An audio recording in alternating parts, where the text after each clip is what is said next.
Are we doing any good for ourselves yet? Isn't this thing kind of spinning out of control pretty interestingly? It wasn't it a few years ago they were saying we're going to be living in interesting times, and aren't we? Is it interesting enough? And doesn't that mean we really have to pay attention on lots of levels? What I find interesting is knowing that we need to be responding. Peoples historically have not, and they end up going where the plan was made for them to go, and they don't necessarily get to see the fruition of where they started. It tells us that we have something to do. If I couldn't find it in the international law and history, or just the fact of the truth of this existence in this apparently open-air prison world, and again, AJ had called it early on a prison planet. At some point, you have to break out. And so I've been behind the woodshed trying to give us some principles that we weren't really told about. It was things obscured and other things right in our face that we didn't see, that transparency that we all hear about. That, we have to look through and decide, do we want this to go where we want it to go, or are we going to let these really inferior and very small minority of the world essentially running the show and calling out the standard? And as long as we don't set, again, that the standard is their principle, not ours. And I say it that way because it's certainly, I look at what all is going on, and it looks like one big insane problem, and the inmates are running the asylum. Those minorities that were couldn't do for themselves decided they make themselves important, and we kind of let them. Shouldn't even say kind of. We have let them. We allow them to fix our economy. We allow them to fix it's the them, the ubiquitous them, this transparent, we can't see them. They fix our laws, the so-called laws. They run the statutes into the ground beyond what they're supposed to be. They've given themselves the presumption of doing right. Remember there was a cartoon I just flashed my head, Dudley Do Right, some Canuckistan Mountie. Used to be, someone who did right, even though he was a little gangly also, I noticed. But anyway, they were supposed to, we had as I was growing up, we had a whole different perspective being told to us, when in fact it probably wasn't at all like that. And we were kind of lulled into believing in all the do right stuff, literally, that people did right. People didn't set out to do wrong. Well, we've demonstrably wrong. I mean, it's everywhere. And this requires that we step up, otherwise we live by what the other plans and does and imposes. And so, again, behind the woodshed, the principle is pretty clearly we have to take responsibility, or we really don't have a complaint. And that just triggered another thought. I was reading something about expats, and I don't really want to get into too much about it, but it just started to occur to me, because at some point when you start seeing the truth that those rose-colored glasses were swiped off my face, this slapped pretty hard, when I was almost what you hear in the world now, every day, people dying at the hands of cops deciding they're going to shoot you down. That's more expedient in this war against you that we didn't know was there. And this is 30 years ago, folks. I looked around. It wasn't like I hadn't looked before. Not to be away from this nonsense, the insanity I noticed, but really to travel the world. That's what I really wanted to start doing, and all those plans didn't quite work out for me. But I'm here, at that time looking, well, maybe if this is the way America really is, maybe it's just better just to walk away from it. It was a big lie. Why are we going to continue to support that lie? Well, it didn't look like anything outwardly was any much better. But I was reading this article about expatriates that live in other places. And as I was reading that, it occurred to me there was some interesting problem, that the people that were discussing this thing that they moved into some Central American place, they had moved because of certain oppressions in the United States. They had moved to another place, and then they were agreeing to having to live in another place and by their rules, which is proper. But what they were agreeing to, essentially, some of the complaints were that when you go to these other places, that you'll have to agree to bribery and payoffs and payola and things like that. And it just occurred to me, what difference is that between paying taxes where you are in a country that still maintains running water and electricity that's pretty regular, internet service is pretty good, if not it's certainly not the best in the world, but it gets my voice to you every week and everybody else's that wants to broadcast every week. why would you go someplace else and agree to bribery and payola? And that started me a whole other train of thought that I hadn't really thought about before. Is that we run away from the United States of America, which it did in the property side of this, and where the laws were supposed to be maintaining and actually doing what we heard the Declaration of Declaration of Independence purporting to do, or oughting to do, as I say. It's just an ought. It's another wish, it seems. Why would you go from a place like the United States of America condemning theft by extortion taxation, taking from you to give to others that are not necessarily really worthy of it, or to things that you wouldn't necessarily want to do yourself, like war? Why would you go to another country to pay that to somebody else and then agree to it? That I think, again, there's not any places in the world we can go. The corruption is coming in on the United States. You go out, it gets worse. And it's not a deep discussion I'm having here on it. There's reasons why I guess you move. One of the main things I realize, when you don't have all this overt oppression, it gets real peaceful. And for a while, when I moved up into the mountains in the United States of America, it was really peaceful until someone decided that they didn't like me there, would happen to be the government agency. I stayed there for 6 more years because they didn't know that I knew something. So there's a way to deal with this oppression, and it's far better than maybe going to places where you're having to learn a whole bunch of new things if you're not maybe sucking from a system and then taking that and moving it someplace else where you can then alter your principles enough, change your principles, and just get along and go along. And so I just had never had that thought before in my mind. It was probably why I decided to stay and not become an expat at the time I could, not look to go somewhere else. That at some part there's lots about the United States of America that are very good. And I'm not quite the patriot type sound here either. I don't wrap myself in a flag either. I've learned and I've shown myself by what's out there and researching and doing things that you can't embrace these psychological type these psychological type presentations, these offers that they get us to accept. You really have to be critically thinking. You really have to be aware. And we're looking around and again getting in the mining law, and we're looking at the law of the land, the property law of the land, the disposal law, the obligations, the relationships that are set up between you and what the government was, and it shows you that it was supposed to be set up as what ought to be in the Declaration of Independence. It gave us a focus on what was a better thing to do, that the United States did for quite a while, despite all these other things we're now finding, that we're absolutely on the brink, if we're not already sliding into the stinking abyss. As we see Battlefield America declared, we see the government of the United States, that little district over in Washington, D.C., declaring war on the United States of America as multiple countries in federation. And crickets. I don't know what else to do. If I'm pretty stuck on that, I don't know what else to do but open the broadcast with crickets. And I ask you all, if you have a different idea, markonthebeast@yahoo.com. You give me some opinions on what you think and where we're going to maybe be going beyond what I'm looking at, because I don't see another way than we rolling up our sleeves, maybe taking off our shirts if we have to. It is going to get warm here. Make it a little more comfortable for us and then engage this war that's against us in earnest, wherever we are able to. As I keep saying, find the wrong that you need to make right and go make it right. Don't run from it. Don't think it's better elsewhere. It appears this whole world has this sense of evil on it. And again, that cream seems to rise to the top. And the United States did have and does have this form that, like I say, don't riot in the streets. Go riot inside the system of government. Get that back reordered, like I suggest that we done in the lawsuit, to show who these criminals really are. They come under the color of authority. They come under the color of legitimacy. They have the sweet words that keep you all, what can I say? They keep you enamored and believing that they're doing right. And they're not. And we're going to have to really step up to change that.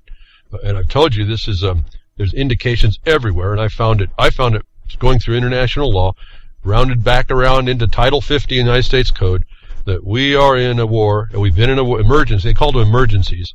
We've been in wars that were not the wars that were declared outwardly, but sounded like they were civic works, like the war on drugs, the war on poverty. These were wars nonetheless, and in every subject matter area, they came in to destroy that part of your existence, and we didn't notice that.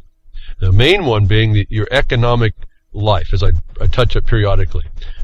The underpinning of Title 50 is Title 12, which is the fiscal financial structure that they empower through the Federal Reserve and the World Bank and all that. It starts to go through all of that, and this debt system that we were never, ever supposed to be in. If we would have held to the principles that we heard coming through the Constitution and the Declaration of Independence, not that I want to rally around those and wrap myself in those, because the Constitution was actually just a formation of a limited form of government, and they actually had to put a year later what more limitations they were supposed to do, and you've seen that it hasn't been enough.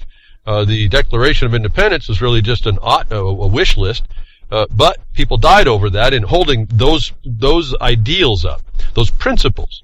And then we go back and we look at those principles and we start enforcing them today. Oh, I hope we do. I hope we start. I know I'm doing my best, and the people that are around me that do this are doing our best, that we can find within there the guidance, the light, the beam, the penetrating principle, that if we tie onto that, it'll be a lot better for us. And I think, as I said, look at the mirror. The world is a mirror. The United States was this, it could have been this beacon. I think its aspirations are still there. So those are the beacon in a way. It's what I'm really looking back and refocusing on. But look in the world, that the world is a mirror to where, when it responds, when we, the United States of America, stepped up to be the big bully and tyrant and pirate, the world responds to that, to try and stop that criminality.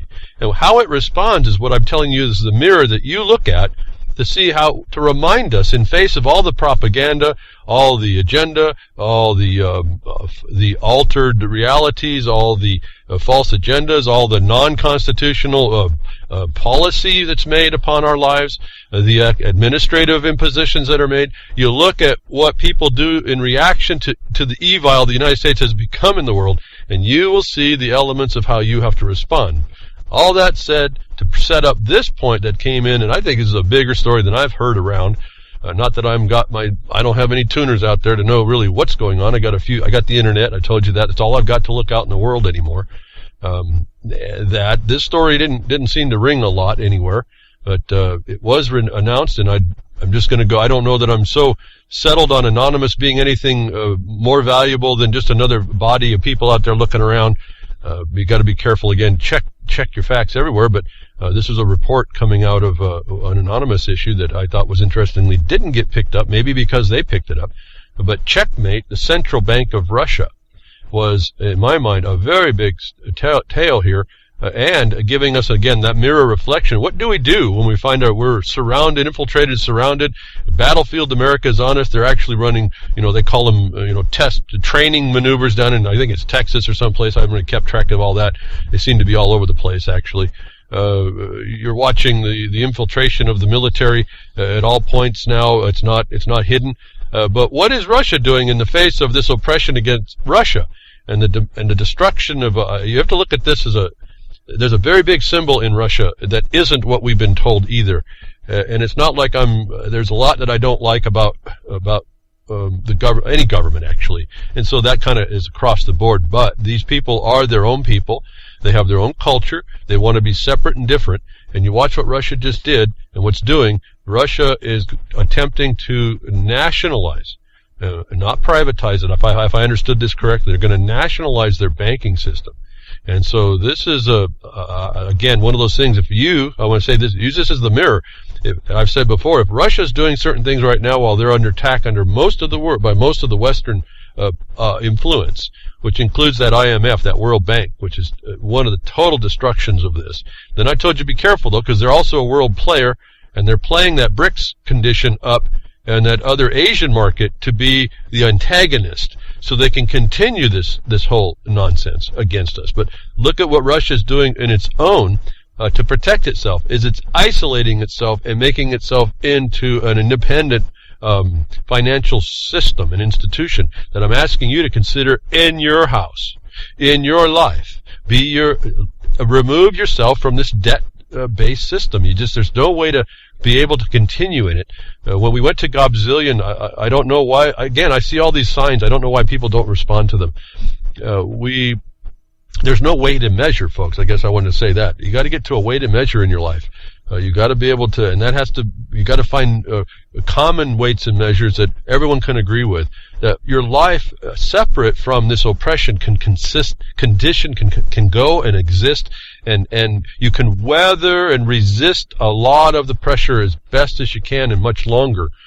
Because as I said before, I don't think this is going to be so obvious. Again, it's this incrementalism really is a fantastic a weapon, and I don't think we appreciate it quite so much. But the Central Bank of Russia belongs to a foreign state, the City of London. The City of London still hands out orders to the Russian financial institution, which Washington watchdogs closely, with Washington watchdogs closely watching over her shoulder. Should the CBR wish to print the currency, it can only do so with corresponding change in the foreign currency cash flow, and can only buy U.S. bonds for dollars paid to for Russian oil. It's a situation that much resembles a noose around the neck of the Russian economy. Once the knot is pulled, the economy will struggle and choke. And this is the main problem I've been telling you about. I know it looks like it's international, although you're the Fed, you don't think it matters, and then we all have those green things around. It's what they float as money. Again, they define it as money, folks. It's not is money, it's as money. Their law, the statutes are as law. They're mimic law. They substitute law. As I told you, like in the States in around 53, it works. They even have the substitution there, they state, as law. This is not is law. It is, I guess. It's another terrorism. And we don't understand this, but this is what they have. They have some control of a function of your life, and it's as if there's a noose around your neck. And I've called it a ring in your nose, because the ring can just be pulled real hard, and you just got to move with what you can hold, what you hold your nose with. But this is actually a national noose, because they can change completely how you do anything. So Putin is a man renowned for his defensive tactics. He also appears to have some foresight into financial matters, calculating his every move as though it were a game of chess. And we've responded to this. We talked about it behind Woodshed, about this gamemanship that he has, and it certainly looks a whole lot better and much more, what can I say, a statesman. That's really what we want to see. Our so-called politicians should actually be statesmen in that direction, certainly. Not where they are right now, bought off and useless. But that's us too. We're allowing that. We keep buying into all these people that are doing. We see they're all still connected. We still believe that there's something behind them. As I told you, their lawsuits show that the Democratic Party and the Republican Party, essentially the same beast, and part of the same beast, and the tool of the same beast, that's just gnawing at us and killing us and stomping on us. And we still tend to believe that's okay. It's like this psychological problem. You kind of align with your abuser, and that's kind of what we've done. I mean, we just didn't know better. I'm behind the woodshed to tell you we got to stop that, and if you haven't figured that out, we'd really have to step up more than just know that we just know that's not enough. But he is acting, and he also appears to have some foresight here, and that's the point. Look in the future, as I tell you behind the woodshed. We got to look and anticipate what's going on. We have to have enough knowledge in us to anticipate as well. And then we move in the battlefield as we find it, because we find ourselves, we are in that battlefield. We didn't know that. Now, in this financial matters, you can see that if it's a stranglehold on your nation, this is essentially checkmate as far as the chess game, knock the king over. You don't play this right, you've lost. Now, whether or not, as a private president you've lost, you still lost your nation. And this is the part about, I think maybe America, I can't even say that anymore, but the United States of America, as we thought it was, those contiguous countries that have now been just run down and substituted, have got to consider this for themselves, and that starts with you and us in our locales, how we're going to proceed. And like I said, look at what Putin's doing. He's going to now make an adjustment inside Russia over this foreign central banking system that is a noose around their neck. The law says that the central bank is governed by international agreements. Let's just dissect the statement. Firstly, no other central bank in the world is not permitted to support its own national economy. The Russian central bank is the only one in existence with laws governing it that do not support or even abide by requirements of the Russian economy. Indeed, there are detailed pages regarding this running of the institution abroad. Now, they're going to adjust that. They're going to nationalize this bank, and I'm asking you to consider this a mirror, what they're doing to protect themselves. They're starting to rely on their natural resources as the wealth of the ground. I tell you, that's how I learned that from mining. Everything out of the ground is the real wealth. It's really establishes what people work around. As soon as you got stuff coming out of the forest and the ground, and the people need those things, the people will jump in and make those things into other things, and people will find the value and they buy it, and there's jobs created out of this, and there's a so-called economy. Everyone's trading this wealth around. It goes around, comes around kind of thing, but it's real. It's based, that kind of economy is based on somebody somewhere doing something for the thing you have. It's not based on the debt that you could fabricate to diminish everybody's power. That I'm asking us to really consider this, and I'm just finding that Putin's really doing a better game. He's playing a better game than the United States seems to be. Just the big club in the world, beating everybody down, or apparently so. And again, I haven't got I got an email, markonthebshyahoo.com. If the government wants to come and tell me, hey, listen, you can't let this out, but this is the plan, and this is why.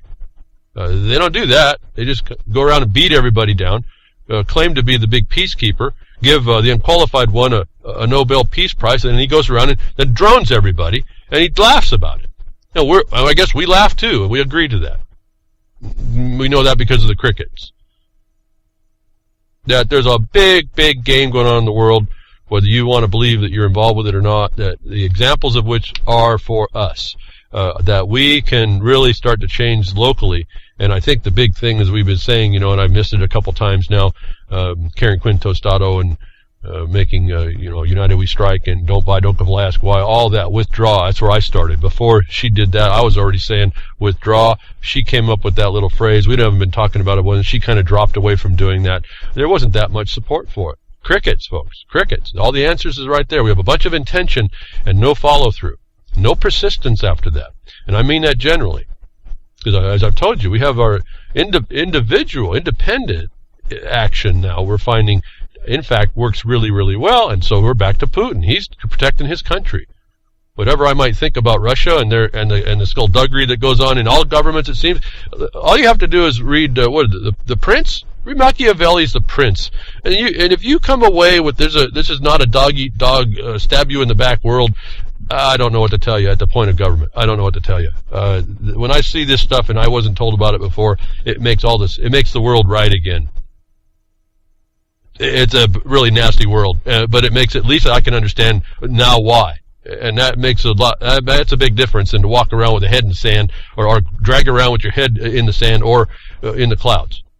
We have a reality to deal with. Now, in the face of all that, the United States starts up. In the face of all the corruption and the corporate private plunder that people use the governments for, inside of all that, there was still this thing, this literal flicker of the real resolution to man's viciousness and his propensity to be vicious against each other. Even though maybe nobody in my listenership has an ounce of that in them. I mean, everybody I talk about doesn't have this drive to hurt other people in them. Somehow, looking at the world, I don't know why, because the world looks like, when you look at it on the functional end, looks like it's full of people that do that. So I have this little sense in me that it may be falsely placed that I think we're a much better people than that, regardless of the outward definitions of what's going on, regardless of what goes on in front of our face, like I was reading last week about the MMAC rejection. And I appreciate, thank you for the return, the information, the feedback, almost unanimously appreciative of getting the knowledge that I was explaining to expand the awareness of how complex actually a simple little offer could be, and how detrimental that offer could be. Now, of course, I did get a couple, and thankfully so. I want to get all sides of the response, but I did get some responses that were disappointed in what I did, and that's fine too. I found it interesting. There was no substantial reason why. They were just disappointed, and it appeared to me they were conflict of interest, investment-based responses of disappointment. In other words, they had put a lot of time and energy, or they knew some people that had put a lot of time and energy that was more important to them than doing the right thing, and then really realizing that and saying, "Oh wow, we might have made a mistake, and maybe we should change." No, that those people that are invested don't do that, and that's another problem. So I did get some response in counter to what not just me, it was what the district was doing. And, I don't know what more to say. People who have property have to step up, and someone's opinion and disappointment doesn't change that, when in fact that disappointment comes from somebody who's actually trying to undermine the property rights of somebody else. If that comes under a color of authority, I say it over and over, and you should know now what that means. I'll just say it. You say it with me. That's a felony. Come under a color of authority, and you take someone's property or remedies, or interfere with their property or remedy or rights under some color of some legitimacy, that is a felony. And we, that I can't tell you how quick it straightens everything up. Everything in my mind gets straightened up regarding property, really instantly. And it comes out of this mining law. If you don't, highest title wins, folks. And if you don't have a title and you come by a color of authority to try and interfere with that, that's a felony. Wow, how much quicker do I need? I don't need a bunch of law to know that. And there was a time when people knew that. That's why people hung real quick. When you stole a horse and they got caught, you got hung. That was it. They didn't mess around like today. And that's been one of those things. I don't necessarily want to get into the brutality of that part, because, a lot of maybe innocent people actually got hung, and there's also skullduggery behind who blames who. But at some point, there was no nonsense back when, that the Bar Association has interjected. And we've gotten way far away. When they did the interjection, they also gave themselves license to have a say, and make the lessons and rules for having the say. And that's where we started to get, you can't take the law into your own hands. We have to do it. And how's that work? So, getting over to this again, our finances, if I can say it that way, what we use as a medium of exchange between us needs to be independent and separate. Russia is doing this. They're trying to individualize themselves, but I can just be careful here. I'm not buying completely into this, because they have to. Remember, they're going to make two antagonistic organizations that have to work together. You see that happening right now, where Australia is tying into the Asian market, thumbing its nose over there, even to Britain. This is all a big scam going down. The problem for us, it doesn't seem like it relates to us, but it does, because that then interferes with this green stuff we carry around, becomes less and less valuable, and it's fixed. So our life is destroyed. Our middle class was, all the value was sucked out, because it was all vapor anyway. And we didn't learn that lesson a long time ago. And if we did learn it, we forgot it, and we should have never forgot it. So we need to really rethink this, and I'm taking this bit of time with what Putin's doing to remind us this is what we need to be doing. We need to isolate ourselves from the major game players and put ourselves in a more fundamental position. I still haven't found anybody to tell me that if we just adopted again silver coin, the 90% stuff, that wouldn't be sufficient for what we normally do as a transition back into what? What do I talk about getting back into then? But weight and measure. Even though the unit of measuring side has been fixed, it's not so fixed or fixable in relation to other things that you need when you transfer your energy, when you transfer your work in the creation of something in production that someone else might need. All that it's almost like the work hour merit money, which is more understandable to people actually when they start getting involved with it, which is why there's lots and lots of them, but none of them rise to the top. Although the Ithaca dollar seems to rise in my mind, and it seems to be because there was a lot of people, a core of people that were really, really pushing hard to make that as acceptable. And that's the problem. The as money is something that you accept. And that's how all this stuff, all this so-called money works. And so you're seeing a nation isolating itself for its purpose, whether or not it's explaining it fully, that I want us to understand that. This is, I think, to me, it was an unreported, or underreported at least, a report that, again, is I talk to you about this stuff is an example. It's our example, if we forgot it, on how you maintain what we'll call sovereignty, independence, the self-determination. And we've lost that as a people, and I think that's why the crickets, that's part of the reason. The crickets are just they're the definition. Now, we need to change that. We need to break that. We need to we got to prove me wrong now. You know, if anybody has to be proving, and not to prove me wrong, if you don't prove me wrong, you're going to be down into a world of, well, I call it the stinking abyss. I don't even know how to define it. It's going to be so problematic, and the whole world is going to be driven down into, we're going to be wishing we were a banana republic when it's all done if we don't step up.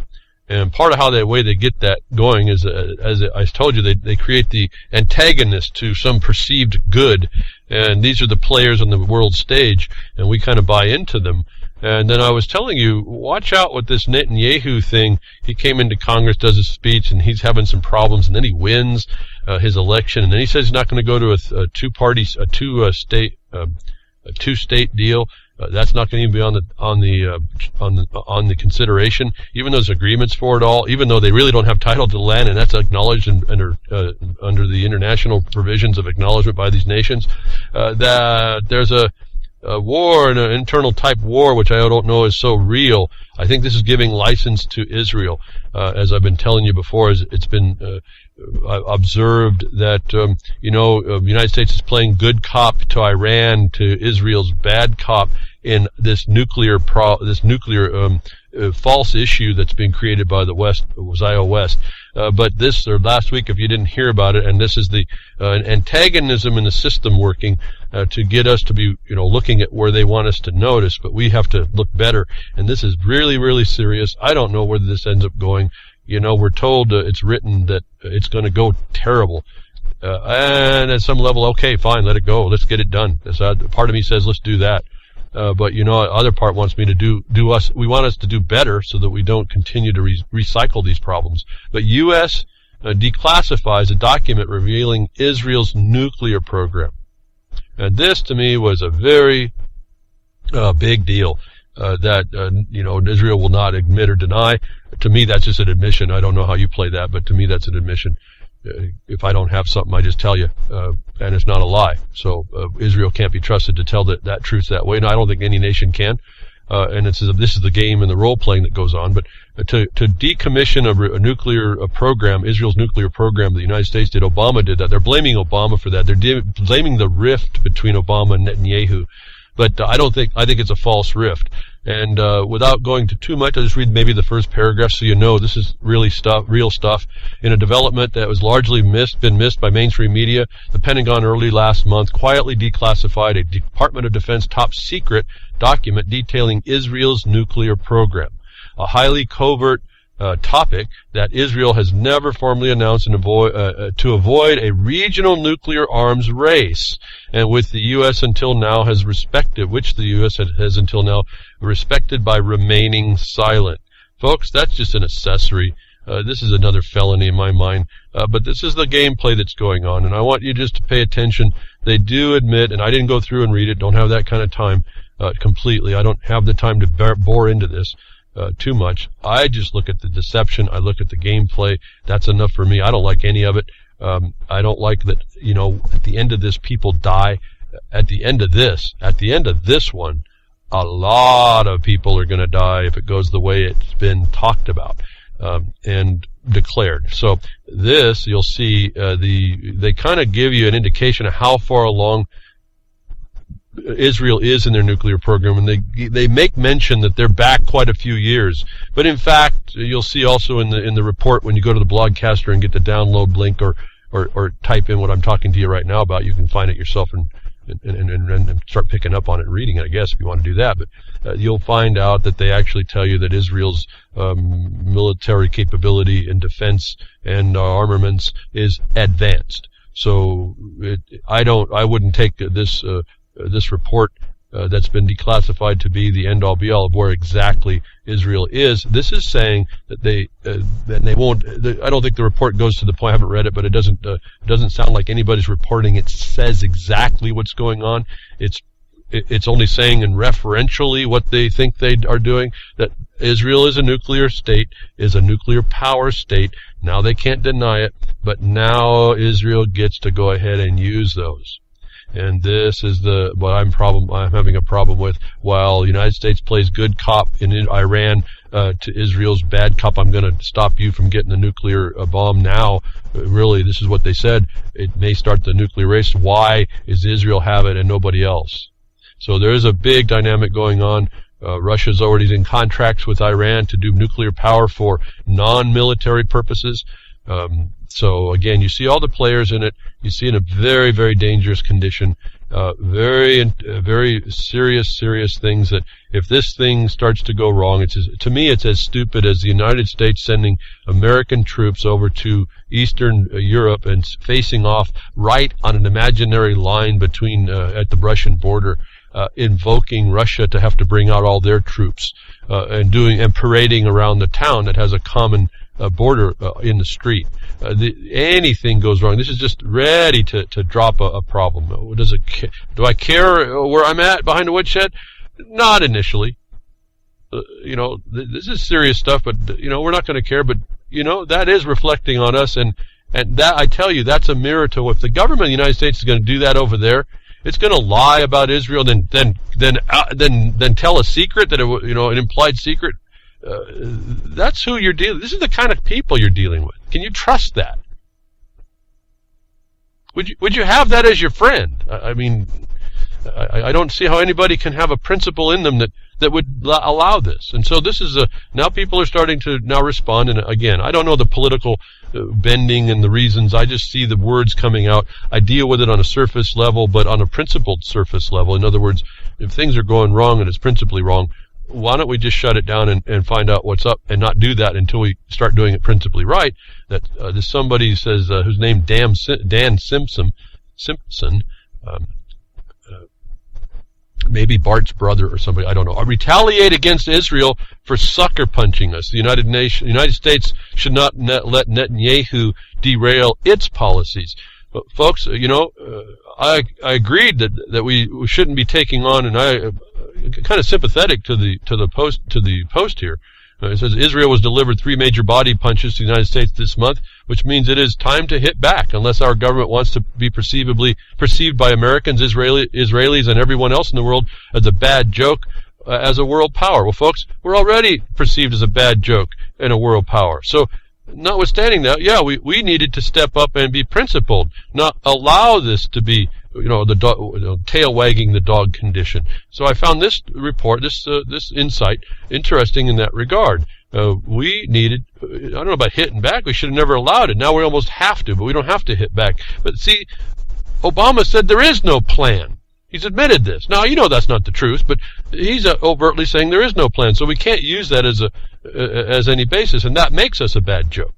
There's so much that makes us a bad joke that Israel just becomes part of the wash that over the wound that's just infecting the whole thing. So I appreciated this. We need to retaliate against Israel. No, we just need to stop the nonsense. We need to stop being hypocritical. We need to stop not saying we don't have no plan when we do, and we're plundering the whole world. We need to stop aggressing against people. Let's go and invoke people to do, even by accident. You don't do a head fake when you're going to hurt somebody, or a punch. You don't fake a punch. If they think you're going to punch, you might get punched back before, and you're just joking around. This is not a time to do that, folks.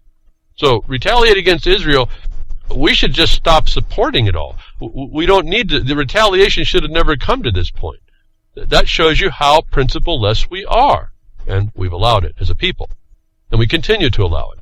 And we continue to allow people that are in office that are liars and cheats and thieves and plunderers. My mind says it goes to Rand Paul. This guy wasn't. His dad had his own problems. His dad had some really good points, but he had his own problems. He had his own way of getting at it. He was still a systems guy. And then his son came up, and he was clearly not his father. Clearly not his father. And you see this guy, he rallies up all this nonsense, and people still are I don't mean most of the people behind the woodshed that listen, but they think this guy's above board. I hear now this guy named Cruz is coming on. He's got his own problems. He's all connected up, and we continue as a people to allow it. So Israel needs to be dealt with. I don't know about retaliation. We just got to stop being principleless when we deal with people in the world. There's all sorts of people. Now I'm talking nations, cultures, anticipations, expectations, needs. Everyone has, as I said, you can look at yourself as a nation unto yourself. You have all the organs that are in the government. Our government's the fractal of us. We have the legislative, we have the judicial, we have the executive, we have the administrative departments in each of us. Like we have organs, the liver, the kidneys. We have organs. We're organized. That's what organized means. Organs that are in a system. So we are a reflection of our own government, actually. So it's kind of like we are one kind of a thing. That's why it's always up to us. That's why it reduces down to our action and our agreements and our consents, our tacit consent. And understand, when you tacitly consent, that's a default that's actionable as a judgment in law. And you see that in, I think it's Rule 8 in the Civil Code. This is all consistent stuff that we really don't, I don't think we don't put the importance as a people on these very simple things. You don't need to be a member of a professions association like the Bar Association or a legal entity like a political party in fact, you shouldn't, you can't be actually, to do the kinds of principles, to actually affect the kinds of principles and protect those kind of principles that a legal entity is legal. It has no moral basis to even consider. And yet we've thrown our entire existence into these legalities in the world. These legalists are killing us, literally. As we see this gameplay going on, I don't want you to focus. I don't want you to focus on these actions. I want to focus on what might be going on. If the United States is playing good cop, bad cop, and Israel's going to be given the license by that to go after Iran or whomever. You see, Saudi Arabia is now attacking Yemen. That's all created, folks. This is all just to destroy the whole. To just destroy any kind of organization, keep everybody up, and not settle down while the other agenda that they're running in works, and destabilizing matters to make it literally just more destabilized. For what? I haven't figured out yet. But people die around this, and that's us. I mean, think about that. I don't know that to tell you the truth, there's not much in the world that I want to have somebody that supposedly is called my representative to go out and kill somebody for.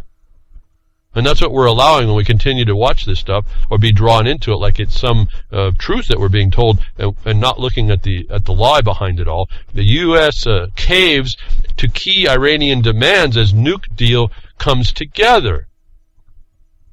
Folks, I don't know if you've watched the treaties of the UN. The United States doesn't cave to anything. So, I know this is just an opinion by somebody on the internet, and okay, so we'll leave it like that. But this is the thing that gets sent out. The United States caves. Folks, this is a plan. This didn't happen because the United States was caving. The Unqualified One's administration is giving in to Iran demands about the scope of its nuclear program as negotiators work to finalize a framework agreement in the coming days, according to sources familiar with the administrative position and negotiations. Folks, this is just the way it works. They're not going to give anything that they don't need to or can't. So anything they're giving is being misinterpreted by people. And I'm also getting a little bit more noise now from the Judeo-Christian, the Christian Jew belief, religion, that's now putting a ton of information on this and blaming the Unqualified One, which, I mean, he should never be in office, so why are you blaming him now? And you let him be there, but about how they're dealing with this as being an anti-Semitism? Are you kidding me? How ignorant do you sound? Those of us behind the woodshed that know that anti-Semitism can't be coming from a Jewish religion or a Zionist, because they include all those people over there, and you got to look at that history. Arabs included here, folks, is really some serious bad information for people to be picking up in very serious times, and I don't want you all to be drawn in by that. I also don't want you to disregard it, because it's what's going on. It's the tenor. It's the crickets that are making the bit moist noise in the worst way that we do have to pay attention to. But these ideas that Obama's caving, they can't do anything, is, to me, setting up, it's giving license to Israel, which I think it's already planned, to affect certain strikes that it'll be able to justify. And to me, and the United States is agreeing with this. That's the whole point. This is not done in a vacuum. This is, again, I keep reminding the people who told us the truth were the one that were hurting us. These plans, these things you see are not by accident. You remember that. But the point is, if they're not by accident, they're by plan. And if we remain silent, we agree. And I don't know that that's good enough for me. And so my little, for what we do behind the woodshed and what I do during the week, and the weekend to me, it is another day, is to try and do what I can to push back and lock down what I can, send that signal that at least this part of the terrain is not going to be going the way of of those that are the minority that's planning for it to go there. And as I've been finding, that if we do that, it's not that hard. It's just you have to just be there and persist. And how have they been doing it, folks? And we haven't been saying anything about it. Terrorism, and greatest excuse for everything. Now, Kanukistan joins the United States with indefinite imprisonment. So, the bleeding out is happening. It's been happening. But it's just, you see, it takes time. Once the example happens, once there's no borders, see, the United States' influence is a direct connection. Obama, in Qualified One, signed into law the 2014 National Defense Act, the NDAA. We know that destroyed, and the memo that supported that, justified it, destroyed international law. It destroyed the law of the oxymoron of the law of war and the Libra Code. They specifically mention it. I think it was page 66 or 65. I read that behind the woodshed. They are completely dropping any pretense that there is a sovereignty to have. And people haven't made that connection. While everyone's complaining about the immigration bills and this and that, and only a few people go to try and go to the law to, as corrupt as that is to try and get that out. And when they do, surprisingly, there's no excuse for it. The good judges have to say, yeah, that was no good. This still happens, and people haven't put the connection that there is no borders for immigration problems if you don't step up and say, hey, you're not supposed to do that and do that in the proper place. Because they've dropped all the borders. There are none. And it's secretly acknowledged that there's this emergency called the War of Terror. They call it the War on Terror. It's a war of terror. It's administered by the government itself. In fact, it's the only one that can, underneath a proper definition of terrorism, which is a system of government that rules by fear, intimidation, and dread. A sweeping defense policy bill, policy bill, police bill, policy bill, military policy administration. That's all that is. No one notices this stuff. It's right here. They're telling us what's supposed to be. Crickets, folks. I just tell you, it's crickets. Which includes improvements. This NDA improves improvements in terms of civil liberties and human rights on its previous two iterations, which it didn't. However, a number of provisions in 2012 and 13, an NDA still allows indefinite detention. So that was the problem. How could it improve it if it didn't get rid of that? See, these are people that don't quite understand or are trying to sell you down the river, making you believe there's something softer and warmer and fuzzier and more appealing to indefinite detention in 2014. Most brainwashed Americans, which I think this article might actually be contributing to, but it's information, so I wanted you to know, it's bleeding out, folks. It's indefinite. Now they call it indefinite imprisonment. Listen very carefully what this article is saying. Not in detention, it's just imprisonment. They just throw you in a cell, just like Guantanamo. It's everywhere now. Kanukistan is not immune. For all of y'all that thought you were really sharp in Kanukistan and you have a higher moral ground, I'm telling you, you don't. We're all in it. This is a global oppression. And the belief that anybody's any better is just a delay of response that should be going on to stop it in the beginning. Now it's washed over Kanukistan, and I don't know, it's going to keep, it's just going to be acknowledged in lots of other places, except all those that don't want to buy into the debt system. That'll probably be for sure. And they're going to have their own sets of, they're going to be governments. They're not going to be any better. Brainwashed Americans who just support whatever the government does, and the American press who refuse to tell the truth about the Guantanamo Bay prison camp are unable to see the truth because of their blind patriotic prejudice. I guess we can call it that. I've got lots of other reasons for it. The government sent to trial its very best case For those held at Guantanamo Bay, a New York jury acquitted Galani of all but one count of conspiracy related to related charges out of 222. So this is, again, you're seeing this corruption in the United States justice system, so-called. It's criminal justice is what it is. In fact, you follow Kim.com's case, it's just criminal justice. It's criminal. The courts without jurisdiction are making decisions under forfeiture, which is admiralty, and I don't even know if his attorney is even following that. You know, I don't get it. I tell them, I suggest some certain things that we have in law, in our case, that show that's not happening correctly to him, but I don't get any responses, you know. Why? I don't know. Maybe because he's being represented by a bar attorney.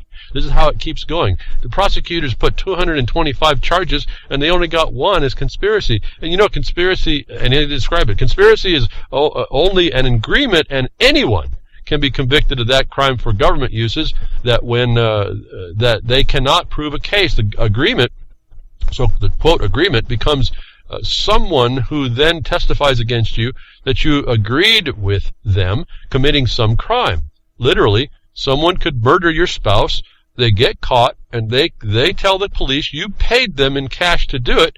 That's enough to arrest you and put you in prison for life. The criminal will get less time, and you do his sentence. The whole thing becomes to convince a jury you only agreed. This is exactly the fact. I thought this was the most important discussion in this whole article. But don't forget that so-called representative, that bar member, they don't go to jail either. They create the crime that you thought that they were protecting you, fraudulent representation, and they're a part of the system that does this. So the point is that Kanukistan's involved with now indefinite imprisonment. It's rolling out, folks, as people across the world are enemies to their government. And I hear crickets. I hear denial. I hear we're better than that. And then there are crickets too. I hear all kinds of stuff that doesn't work in the face of the actual thing that's going on. In other words, as I just flashed in my mind, I told someone on Twitter, I'm behind a Woodshed if you want to follow or keep track. I said, you know, we are in the time of doing, not just talking. For as much as I talk behind a Woodshed. But, you know, it's about organizing our thoughts up in a way that hopefully I'm talking to somebody that inspires them to go do something about what's stopping them. Stop being the victim that you created yourself because you didn't do something about it. Whatever that is, I don't have any idea what really fires you up. I have no idea what power you have, and you will probably gravitate to what you're most powerful in also, whether you know that or not. But this system of corruption has been around us. We've been making excuses. We have to stop that. Because if you may not be feeling it now, but one day you could. And I've had a few experiences that gave me a nice, sharp insight. Laser sharp insight. That, again, I don't question this. I don't question any of this. I just tell you the evidence is here, and I go through week to week to show you all the evidence is here of how bad it really is. And it's not that it's to overwhelm us or cause us to fear like we can't, you know, we don't have a place to move. It just tells us we have to get active to stop it. If we actually believe, you want to talk about how patriotic you are and how much you believe in being free and all that. I'm telling you the things you need to fight because those are against you and around the corner for you potentially in this world of, as we were talking last week, it's the home of the fee, it's the tax home of the fee. There's a tax home. You're deemed to be a legal entity, a corporation, a business, and that's the tax home and the fee. You're not free. And you will always be in this condition until you understand that condition and then are able to explain how you're not in that status. Then you'll see the real crime.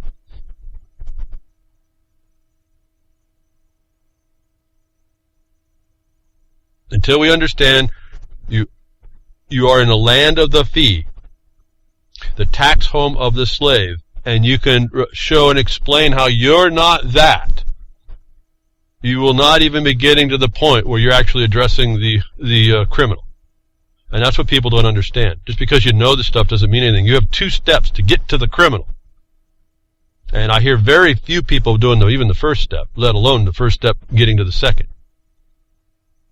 That we are controlled and constrained. You hear this all the time. It's not just statements. And you one day could be there like Deborah Milkey, who spent 22 years on Arizona's death row and has her murder case tossed. The criminal justice, folks. Criminal justice. It's an oxymoron. We don't realize what that's telling us. We don't realize when we see these stories how serious this is. And the only thing that keeps us from actually doing it is because these people know not to make sure that this happens enough that riles you up, because that's their rule. They're an occupying force in an occupied territory. You don't rile the natives. You rile the natives, and historically you know you're not there after a while really quickly. Ask Mussolini. Deborah Milkey spent 22 years on death row, convicted of conspiring with 2 other men to kill her son, allegedly for an insurance payout. What did we just hear? A conspiracy is just someone else ratting you out whether or not they told the truth, and that's enough to get you in prison. In this case, on death row. This is our justice system, so-called. It's a running felony. It's a running treason. It's a running oxymoron. Justice in America. On Monday, a judge ruled that the Arizona woman is innocent and dismissed all charges against her. I find that just fascinating, because when you go in, they won't let you say you're innocent. You have to say, I'm not guilty. And those of you who've heard me talk about it before, and you know what I'm saying. Those of you who don't, I think you need to go research what the difference and distinction between being not guilty is when you plead that and being able to declare your innocence. They don't allow it. That tells you you're in a prison. This makes Milkey only the second woman exonerated from death row in the United States. I guess that's a big star we get to put on the chest of the United States. She's only the second. She's only one that was found, folks. And what about all the lesser crimes that don't get this treatment from a group of people that step up and say, no, there's something wrong with this case, and we got to go back 22 years later to exonerate her. An innocent woman, not just someone not guilty, an innocent woman. Now, I won't read the story much. It just riles me up. I could read to this thing whole to you. You have to understand this is the war and the prison system you live in, and this is what's been come up on us, and a group of peoples have done it through legal entities. We need to attack those entities and show them for the harm they are to the people. They've brought on to us again what the Declaration of Independence says we were supposed to make ourselves free from, to live in peace and tranquility. Is that peace and tranquility, folks, under the color of authority of justice? That's a felony. That's what we live in, and I'm asking us to step up, and where we see that, stop it. And be ready for the fact that when you start doing that, these people that are doing this to you will start changing the terms. That, like I said, that when you get in their system, they have given themselves license to create their own immunities, to split hairs that don't necessarily need to be split, to do things that they grant to the privileged class called the other bar members and not you. And I've run through a couple of this last week. We've been doing through a couple of rule sets and things that have come by through court cases that were involved. I'm involved in helping. In the special privileged class utility is in all the rules, if you know what you're looking for. The Bar Association has granted themselves and their members carte blanche access to their system, and the plebes don't get anything. And so you have to know that going into this, and that's what you got to call out at every turn, whether or not. I call it out at every place I can, regardless of whether they'll agree to me, knowing that they won't. But I'm setting a record of the evidence, and if we ever get to the point, so you got to transition your case slowly, making evidence as you go. And when you have the full bore of evidence, then you come in and you sue them with that package of evidence that they've decided on their case that interfered with you. So this is one of the ways. What did I say that was for? Everyone say, oh, there's no justice there. Why are you wasting your time? No, this is the evidence for other people. This is the platform that you hope that you shake the senses of people that just can't believe it is this criminal. Do people truly appreciate, and I don't even know, do you truly appreciate what the lawsuit that we filed, that I was a party to, that we filed suing the Bar Association, the two political parties, the Legislative Assembly, a governor of a state? Do you understand when they didn't answer what that did? Do you fully appreciate how immense, how extraordinary, how outside of all the duties even of the government itself, inside that they have to do? Do you understand and appreciate what that actually says? And if you kind of think you do, I'm going to ask you to look again. And if you have no clue, that's our problem. Because if you don't appreciate what we have just done, I'm even stunned. Folks, I'm stunned. I kind of not, in fact, I'm stuttering. I don't even know how to explain it. How immense that was, that an attorney general does not answer a suit to protect the state, is unheard of almost. I think it's unheard of. On what we sued, and they are the entities that control your life, and they didn't answer the charge to the crime, which we went through a civil side. We didn't do the criminal. Again, they've given themselves the sole ability to prosecute. See, not actually, but practically. And I think if you start to appreciate what example, if we got nothing more than the ability, the platform to expose that to people, that people haven't looked at that and become stunned and shocked and sit back for a moment and then said, wow, that's exactly what our problem is, and that's who done it. We're going to stop it. That not anybody has stepped up with that. It's really kind of an interesting observation. So we use it as a platform. We're expecting actual justice, and we're going to go work and enforce that. But in the meantime, we have this public proof for public opinion that needs to step up and needs to take that bull by the horn, that proof and truth and fact in law by the horns. That if you disregard this, what we've kind of shown, we knew it was there. That's why we sued it that way. And you don't appreciate how big the oppression is.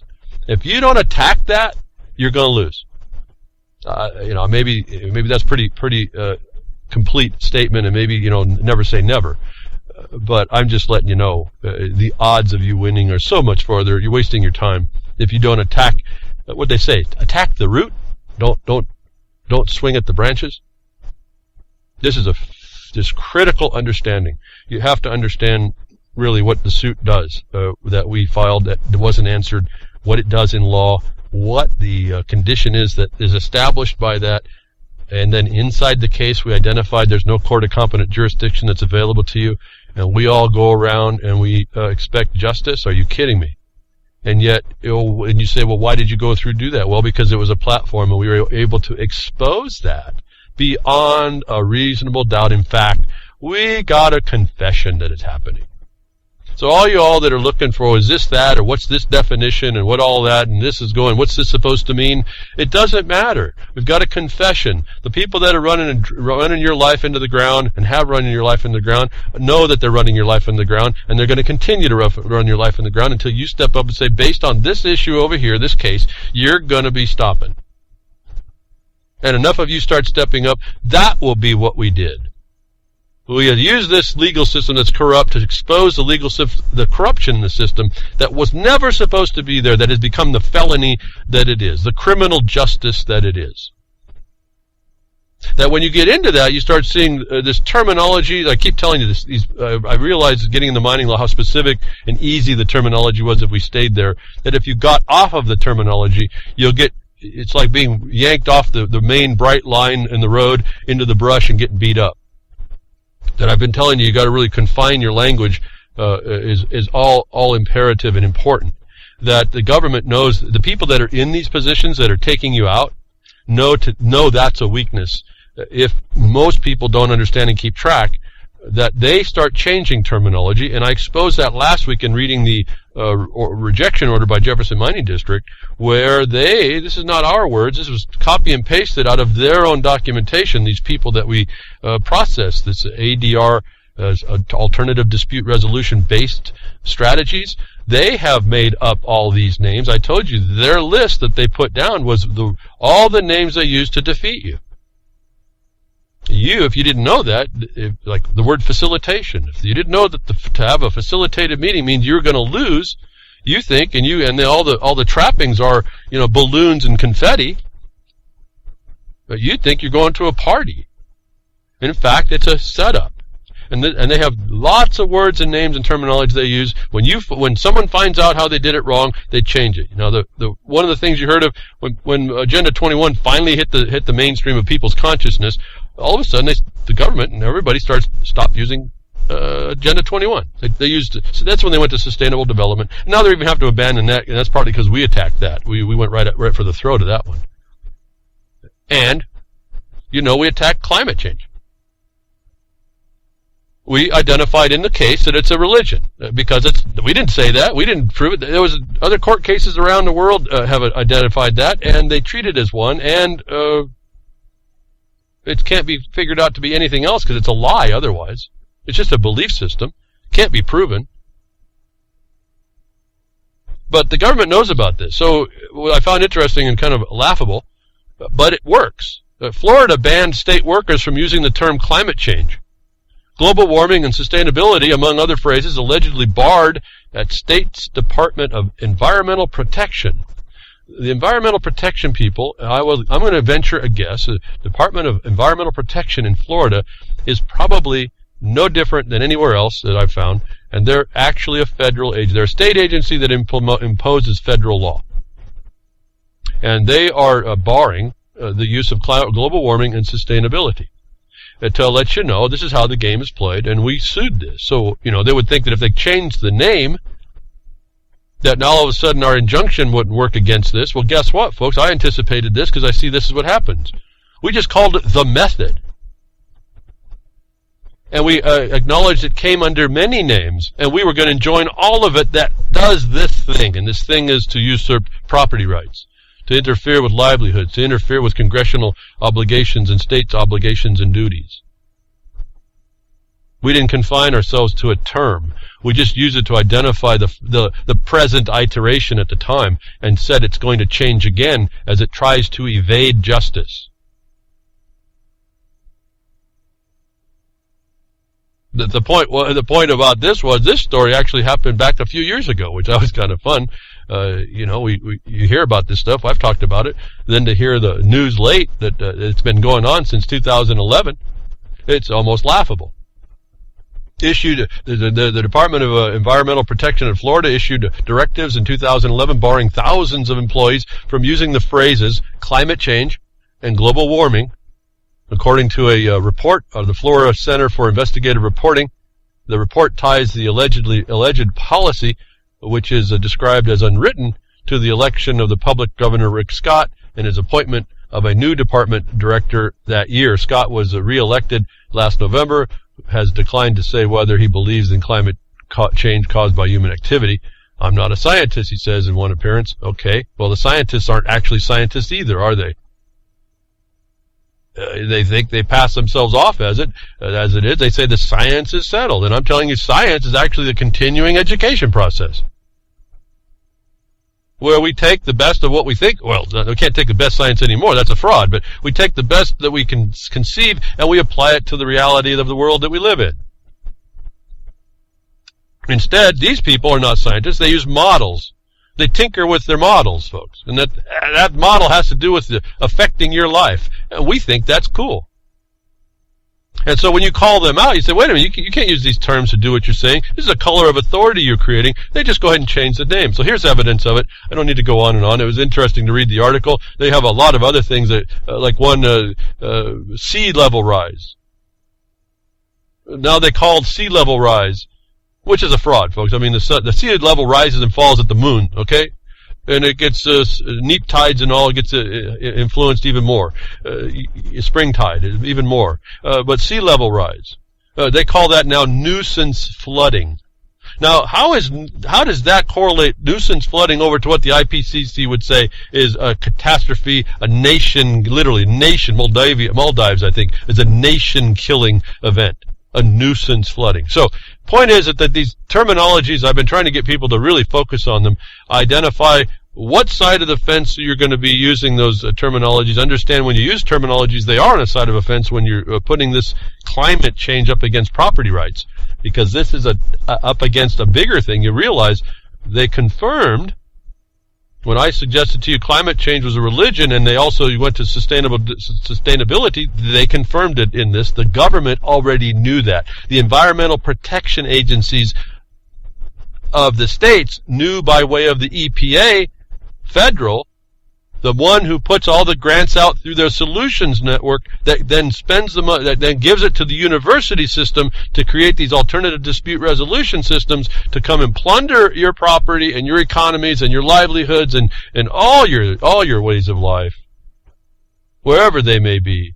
They know ahead of time what's going on. They keep a better pulse on you than you can imagine. That you have to get in the first seat position instead. That we, even coming 2 years after this, knew to say, well, we're going to sue global warming, we're going to sue climate change actually, and we're going to go ahead and we're going to sue the policy of sustainable development. Why did I do that? Because the United States government in Clinton's time went to that. They made the big executive orders about making that a priority, sustainable development. That's the federal side of this. So by suing the state, making a platform of observation, you suing the state, they didn't answer. They agreed that they're taking money as a religion to defeat people in the state. And these are people using the offices of the government legitimately gotten for wrongful purposes.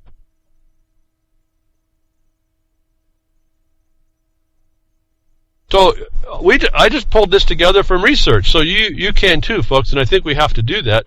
We have to call it out. Now, we have no direct connection to happen about the Oregon governor that we sued, Kitzhaber.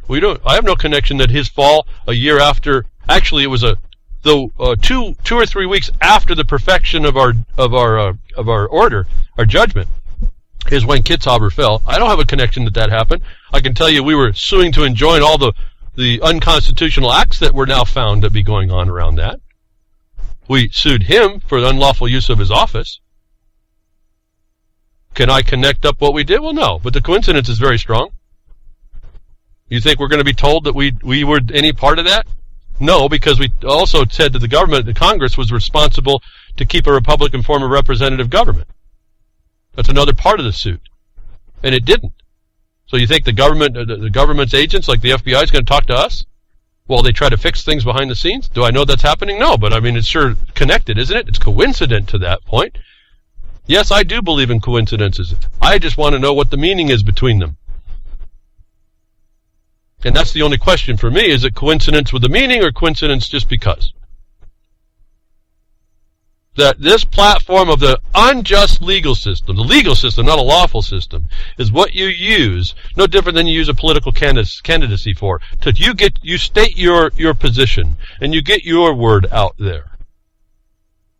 That the government's ahead of us, and it'll change words on us, it'll change names on us, it'll do whatever it can, it'll put pressure in places into another corrupt system we found out in the States. That you have to start learning is there, and you have to talk about it. You can't, when I say you have to defend yourself locally, you have to know the greater comprehensive attack. It is kind of involved, but the information really isn't that hard to find.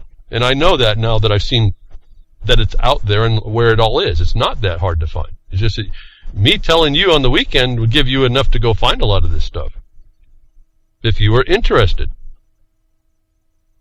And the pressure, we said, again, we're sitting on this interesting point. We've enjoined climate change. We've enjoined the sustainability. We're enjoining sustainable development. We now have to enforce that. But up pops last week, FEMA will deny funds to warming deniers. States whose governors refuse to acknowledge climate change will not get preparedness aid. Guess what? Once we get the enforcement going, we're going to say no. The states that the state that we got sued can't accept your aid. And now what are you going to do? When people need aid, are you going to withhold aid as a federal government? That's pretty cruel. That's pretty cruel, in the least. And this is showing you the connection and the adulteration of government. That the federal government itself will do this to the Republican form of government, representative government. And we're sitting right in that decision point with this lawsuit. That we sued to stop climate change as being man-made cause and the culprit of all our harm. Federal Emergency Management Agency is making it tougher for governors to deny man-made climate change. How do you deny something that's a fraud, folks? It's easy. You just call it out. And then you claim the harm for basing the money that they would give to everyone else on the fraud. Why aren't the states doing that? Well, I know why. Because the states are involved. In fact, the ADR-based strategies involves every governor's office. They're in on it. This is your government. As long as you step back, pretty soon you're going to be paying more taxes. Pretty soon you're going to be paying more, well, it just comes out in plunder and taxes and then regulatory fines and fees. You become now subject to more intervention by code enforcers. You get more taxation like carbon taxation. This is it. This is how it comes down. And if you stay silent, your life and your energy is going to get tougher. And the FEMA is right there to put an elbow on the states, but it's all contrived. I'm going to be when we finally get moving forward, I'm going to be very interested to walk a notice into the governor's office that she's foreclosed from accepting climate change and taking their money. Well, you might want to think, yeah, what's that going to do? Well, we're going to see, aren't we? Are you in a position to do that? I don't know. We are. I am. How much more do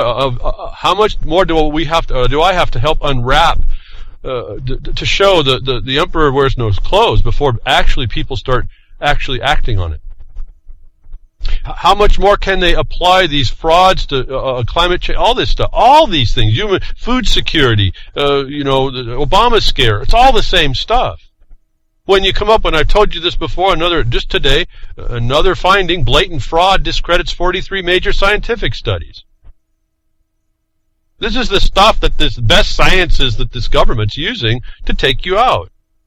And if you don't know how, and you don't respond, you lose. And they do it incrementally, so it's just tougher. Pretty soon you do with a little bit less. You do with just a little bit less. Pretty soon you can't do it all, and you blame yourself. Or you get mad at others around you and you blame them too. They're not doing enough. You don't realize the noose that's been around your neck the whole time because you decided it was easier just to, I could protect myself. I had enough to protect. Folks, it's not yours. It's not yours unless you know how to stop it and protect it. And even then, now you have to out the bully trespasser.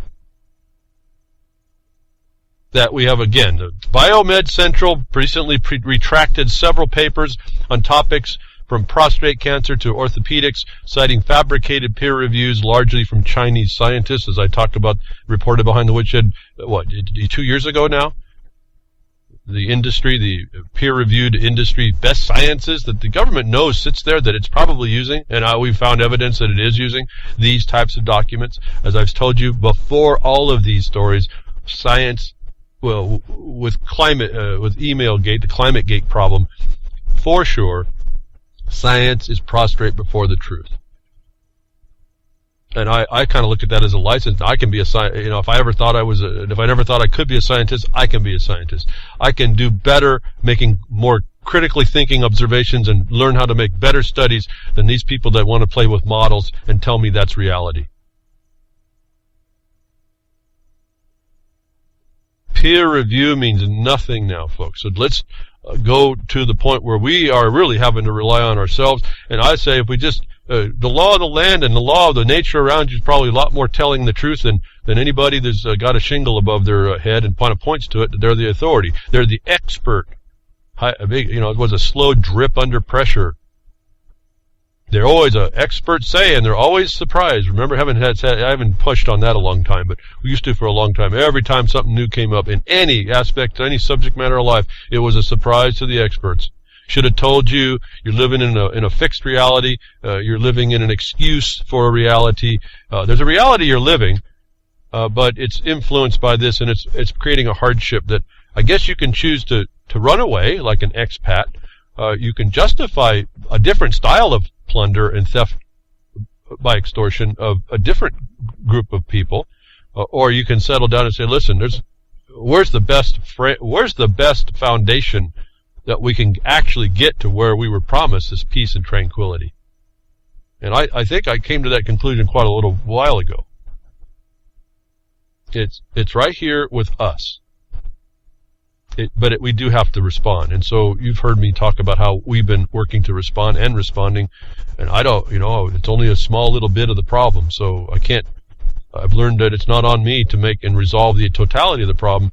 I will never really have a doubt about what I've done. If I have any peace, that certainly is right there. I now am engaged. I hope you all gain a certain peace like that yourself, because I don't have questions in all of that. I know we're doing what we can in face of a real serious war, and there's no blood to explain this one. You just see the heartache and destruction of people who you don't see all of a sudden. They're living in some forest. They're living underneath some bridge. You don't see them no more.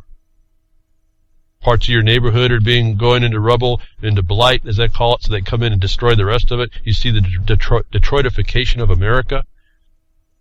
You don't realize all the people going into mobile living conditions because they just can't make it. People working 2 jobs, and families, just small families, can't make that, folks. Where were we? And how we get there and go back, that's just, again, these frauds of climate change and this and that and the other. I found a little story kind of humorous a bit. Electric cars are doing more harm than good. Like, all these homeless people can afford these electric cars. And to tell you, folks, I'm into electric cars big time. When I was in high school, I designed a couple of them, and didn't have all the fancy electronics they have now and all the nice, we didn't know too much about superconductors, but boy, those were, when I was looking at those kind of reminded me of a better way in the future I was looking to do.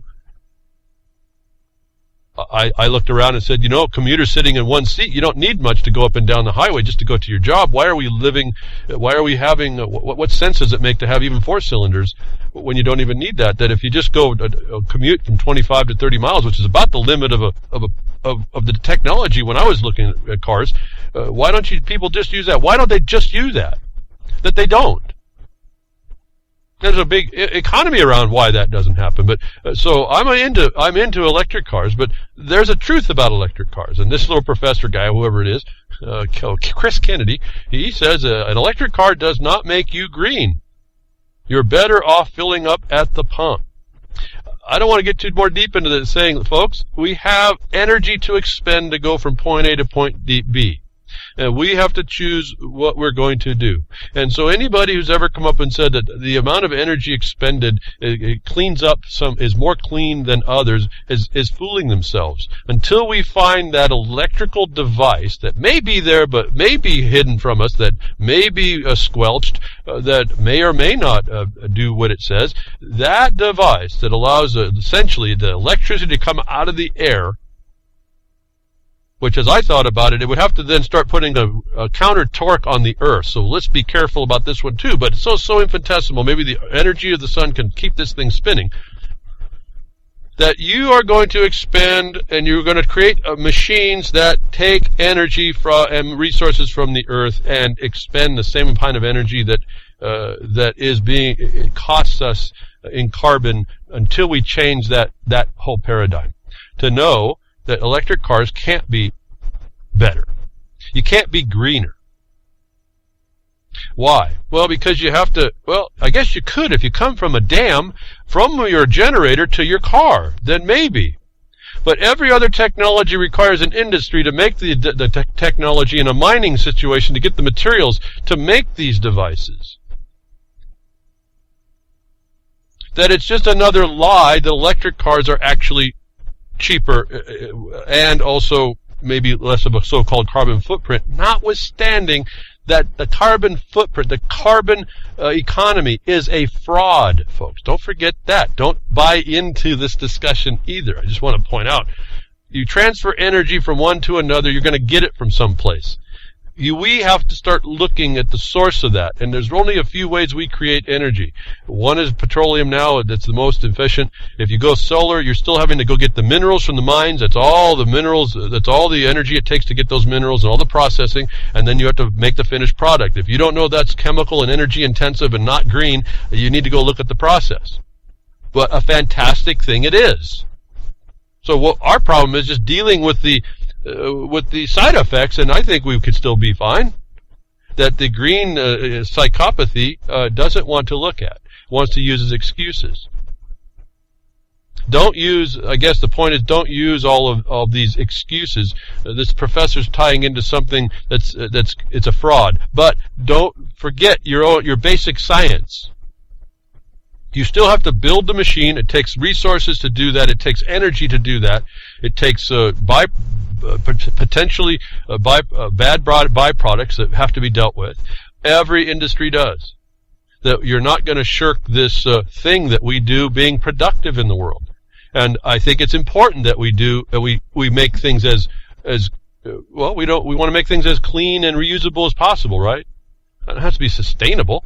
You can't sustain a mineral deposit. Once you've used it all up, it's gone. It doesn't. The Mother Earth, you got to wait for Mother Earth to give us more. So there's just certain realities in the world that we shouldn't consider that allows others to impose on our life in inordinate ways. Certainly not without a statement.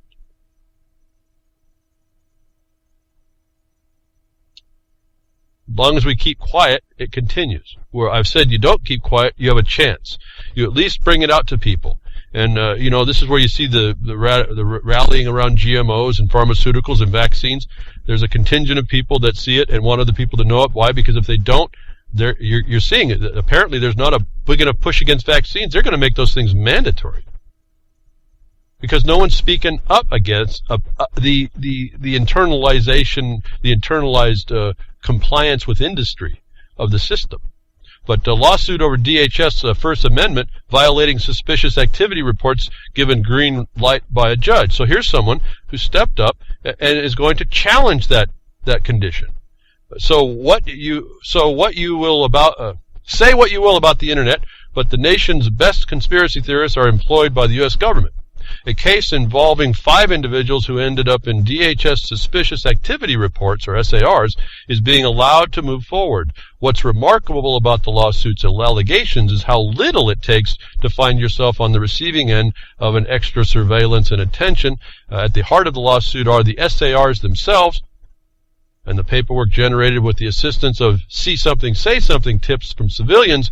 Anything law enforcement security guards consider to be a bit off, and the many scattered DHS fusion centers' desire to appear useful and fundable becomes a record. And this was the big danger. We were talking about it before. There's been others that talk about it. This SARs reminds me of, if you heard Freakers Ball with Moose Girl and Grimner on Friday nights. On RLM, they were talking about how little now it takes to be a terrorist. You can't have a beard, and you can't just have shaved it off. You can't be looking like a certain way. You can't not look a certain way. You can't stare. You can't not stare. You can't look at your feet. You can't look in the air. This is what they do. And no one stops. That's the SOP, the Standard Operating Procedure. That Jesse Ventura failed his duty, and he ran as an expat into Mexico because he said, I guess it's easier to live there under that corruption and that threat than to just say, hey, wait a minute, I'll take the court's advice that I stepped a little too quick into a judicial forum. I should have did the administrative side first. He failed a lot of people. Do I blame him? No, that's up to us to now pick up. These SARs are a part of that SOP that I've been telling you can be sued. Here's a lawsuit that says you too can have a better argument and do it yourself. Don't let it go without a statement.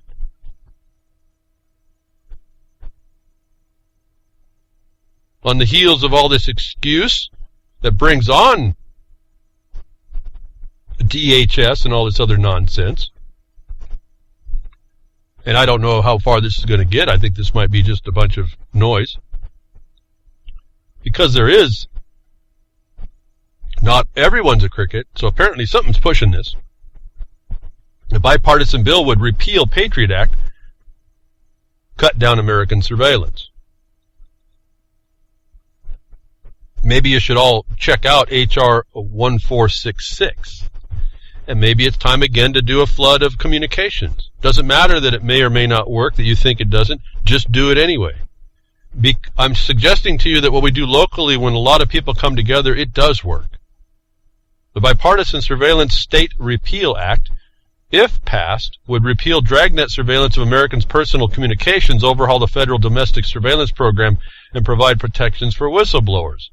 Now, on the surface, that looks really cool, but a lot of these bills are covering up a deeper harm, a darker harm that's not so apparent. But here's at least an attempt. It amends the 2001 Patriot Act. It limits the powers of the FISA. If you remain silent on this, if you don't at least get yourself involved, if you can get involved nationally and then turn it around locally to go ahead and start your own stuff locally, you might be able to get involved to change the tide. At least it's the din of non-acceptance.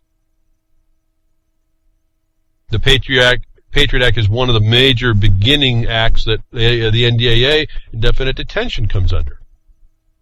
Now, I would suspect they're not going to eliminate that inside that bill will not limit the power to have NDAA Section 1021 of the 2013 Act eliminated.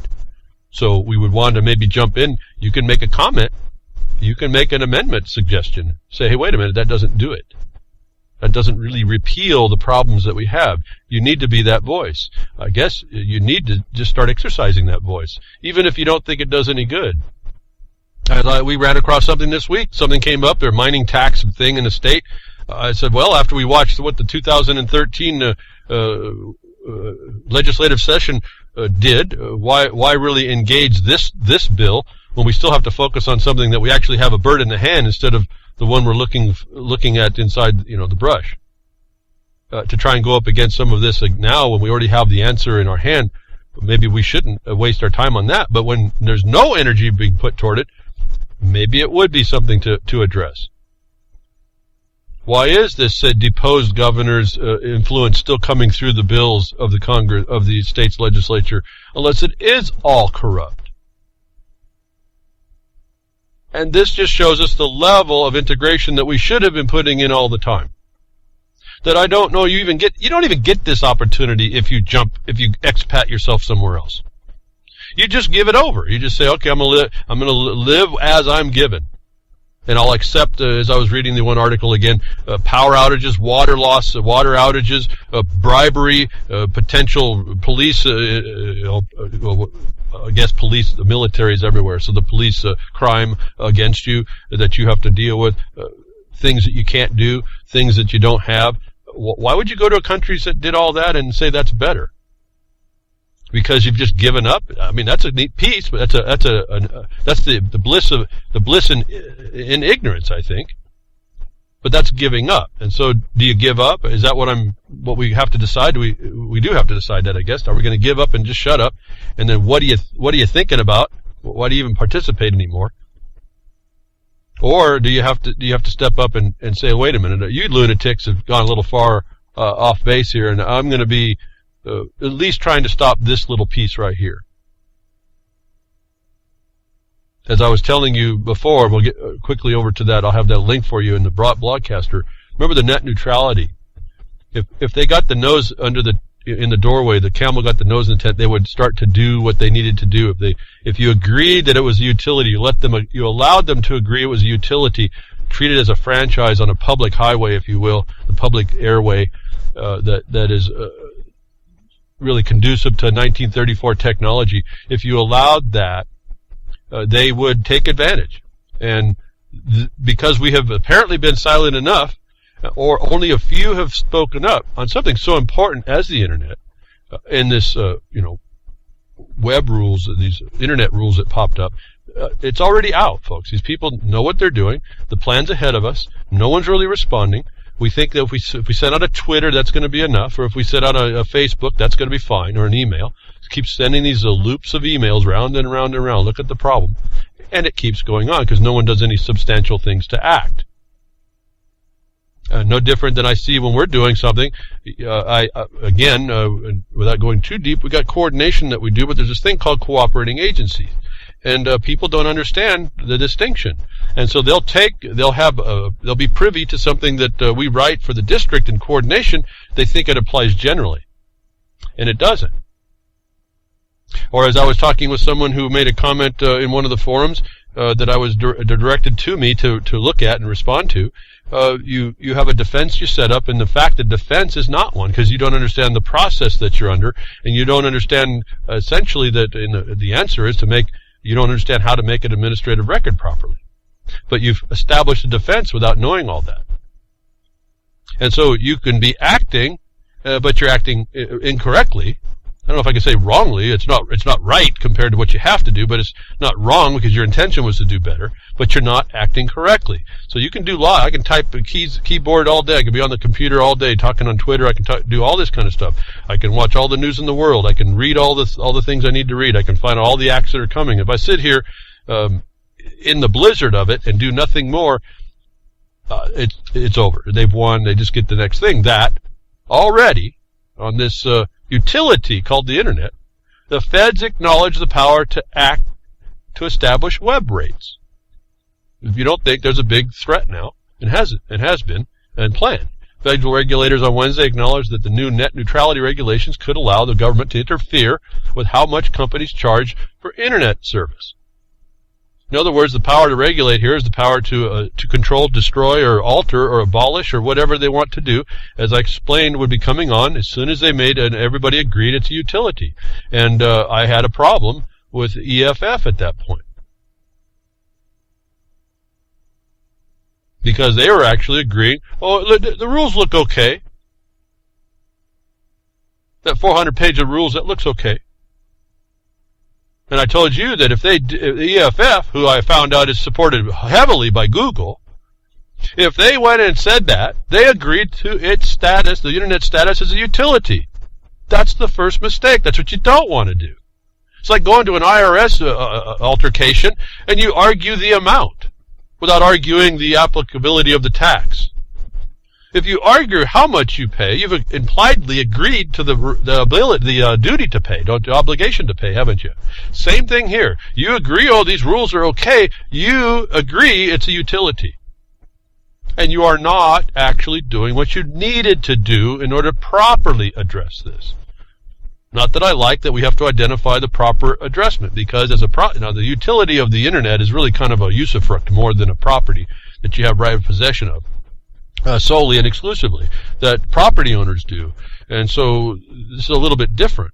But you still have to assert that, like if I was going to the highway and considered the Internet a highway, I'd say, wait a minute now, there's been nobody given the ability to adjust the highway, like it shows in state statute, accepting the grant or the disposal of the highway to the counties, and even they can't adjust the highways unless there's a really, really, really good reason, and it doesn't interfere with an underlying right of the people to use that.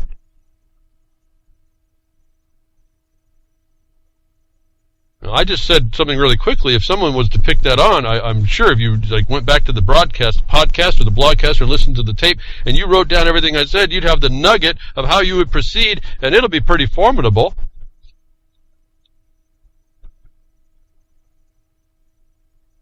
That I can only ask you to go do it, because what FEFF does here, to agree, has allowed now the FCC to say we're going to agree, we're going to admit to you now we can charge for this Internet, we can adjust the fees, we can do what we want to do. And we understand, we can understand that the Internet was created on this free upswing of maybe capitalism, if I can use the word anymore. Not despite the dot-com bust, which is a bunch of scammers, and people bought into scammers. That's not the system I'm talking about. I'm not talking about the infrastructure system that we got going. That you agree that the rule's okay for this net neutrality, now give them the right to come in and say we have the right, whether we're going to do it quite yet is irrelevant. We have the right to adjust fees on the web, and that means they have the right to do just about anything. So they are now put in the command seat to dictate to what's going to happen to us in this medium, one of the last mediums that would probably be available to us on the level that it is. I mean, literally, it's just I think about it, it's amazing. I am talking to the whole world right now. Anybody who can find that digital address can listen to my voice around the globe where that service is. That's just amazing.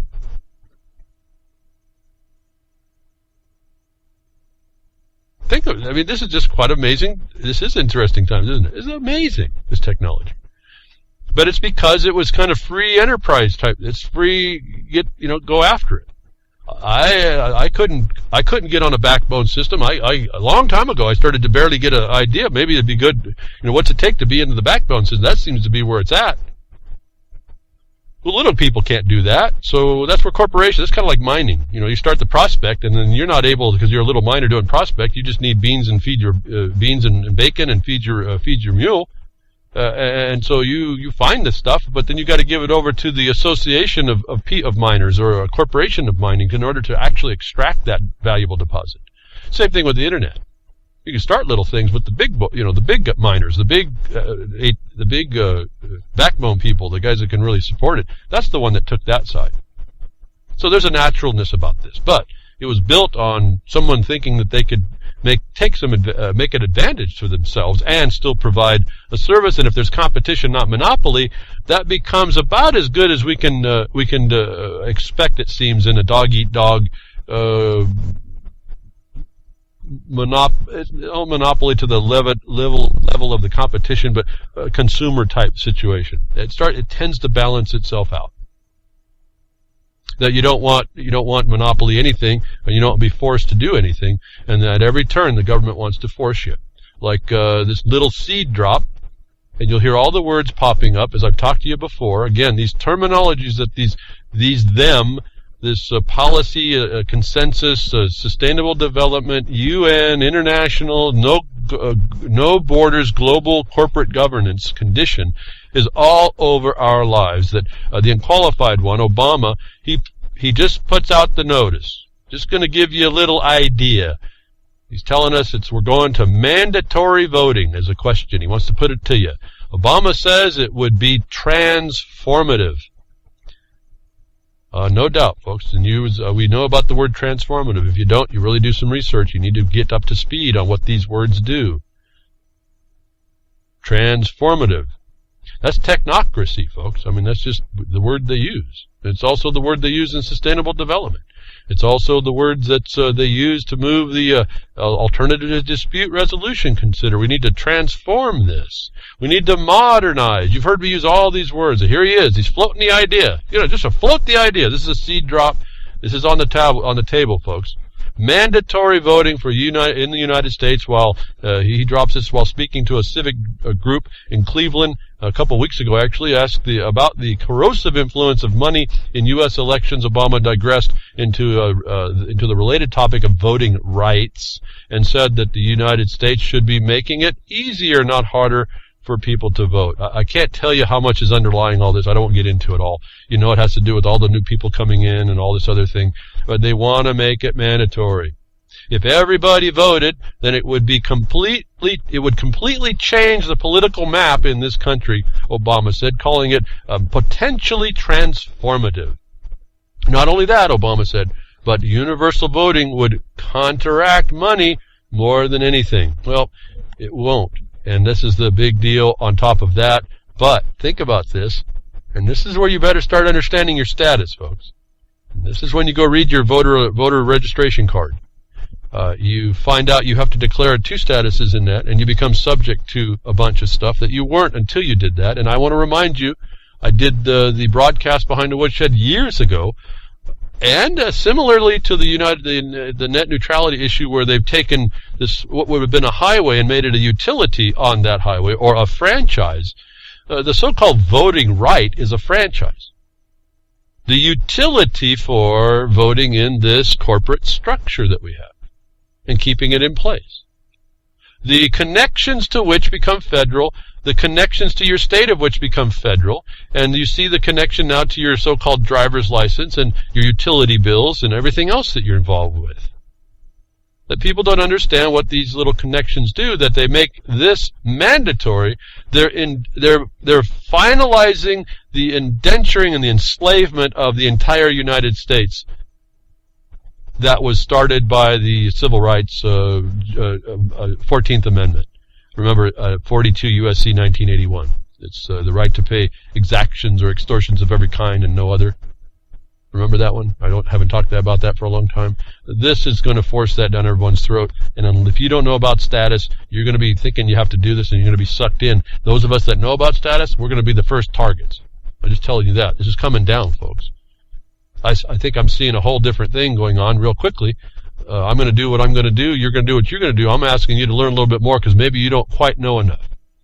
And I say that because I don't get much response. The responses I get about people having me answer questions, we as a people are still on that, even the ones that are really interested, we're still on that uptake side. It's really coming to an end quickly. They're floating it right now. It's gonna be pushed here like anything else is pushed incessantly until the objective is won. To show you that this is really the war against a better way of life, and they're taking it from us, and they're going down this other thing, and they're going to say that voting for a corruption is good for you. And it'll be nothing more different than the vaccine problem. It'll be the pharmaceutical problem, the Federal Reserve note problem, the GMO problems, all this stuff, the chemical problems, the Title 50 problems that they have the right to go and beat you down. The status that we take and we agree to, that we don't know we're taking on, and that they're trying to force on us, is really hurting us bad.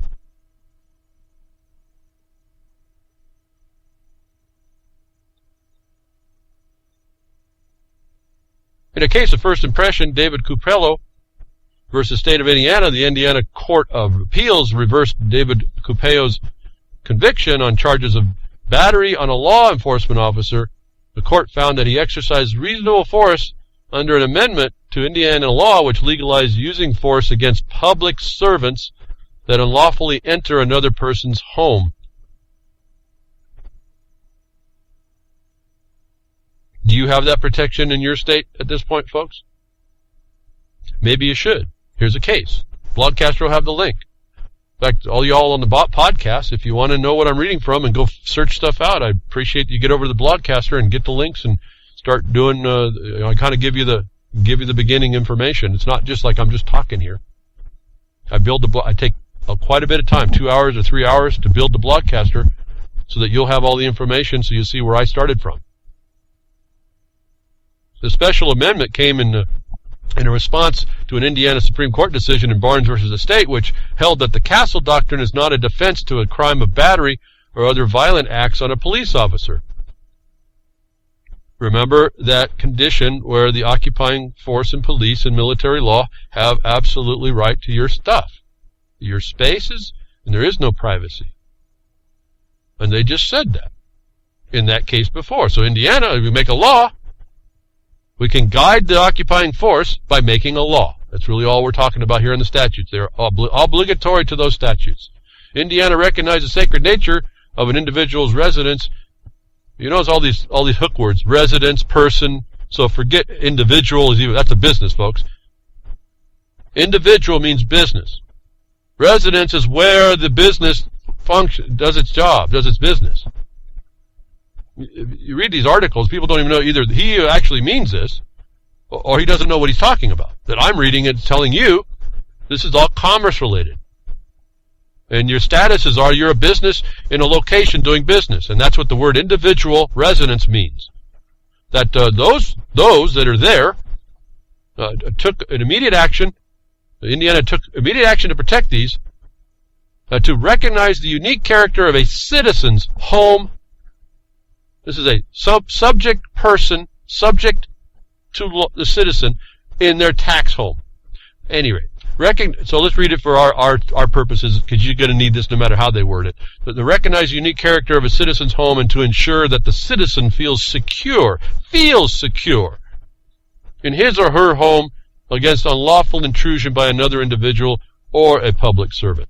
So, I won't read more, we can go on and on. This is what you have to do. You have to get either by referendum, initiative, or legislation outright from the inside of the government. You need to get these protections in. So what I was telling you about the police policies, you need to go down and read them. Otherwise, you or your loved one could be the next one that suffers underneath the lack of guidance to someone that the Supreme Court says you can be too smart to be one of those guys. You can be too psychologically stable to be one of those girls that wear the badge and the uniform of whatever color. So this is serious, serious stuff. I was really good to see now a law come in, and I will tell you, it's not so easy to do what this guy did, even if he has this law.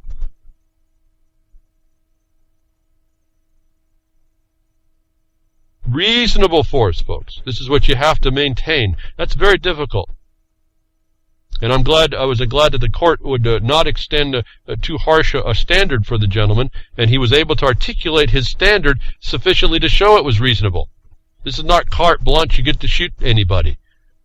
This is a very serious thing. You need to know about reasonable use of force. It's the use of force doctrine.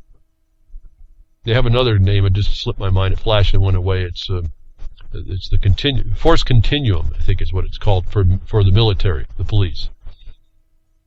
If you don't have this law, apparently you don't have no protection against them cops coming in and not allowing you to feel secure. See, we were supposed to be secure. It wasn't supposed to turn on our feelings. And the government was supposed to know there was a limit, and it wasn't supposed to be testing the bounds. That we come to a day that you have to actually put these things in place because everybody's too stupid to figure out what was meant back when. And I'm including the Bar Association and their judges. This would have been an embarrassment that an Illinois legislature had to even put this in, but it's not. It's justified, and you just heard them use the justification to get somebody off for stopping using force against a police officer that had no right anyway. Ferguson judge, behind aggressive fines policy resigns as city's court system seized.